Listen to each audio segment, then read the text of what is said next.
হযরত ইয়াস আনসারী রাদিয়াল্লাহু হইতে বর্ণিত আছে যে নবী করিম সাল্লাল্লাহু আলাইহি সাল্লাম ইরশাদ করিয়াছেন, কালেমা লা ইলাহা ইল্লাল্লাহ আল্লাহ তাআলার নিকট বড় মর্যাদা সম্পন্ন। আল্লাহ তাআলার নিকট বড় মর্যাদা সম্পন্ন ও মূল্যবান কালেমা, বড় মর্যাদা সম্পন্ন ও মূল্যবান কালেমা। আল্লাহ তাআলার নিকট ইহার বড় মর্যাদা ও স্থান রহিয়াছে। যে ব্যক্তি ইহাকে খাঁটি দিলে বলিবে, আল্লাহ তাআলা তাহাকে জান্নাতে দাখিল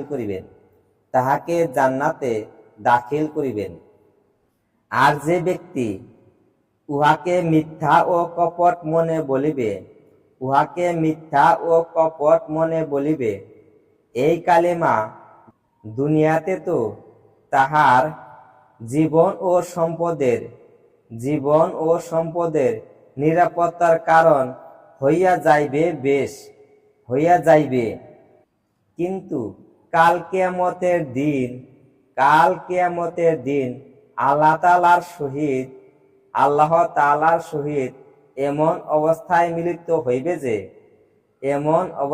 মিলিত হইবে যে আল্লাহ তাআলা তাহার হিসাব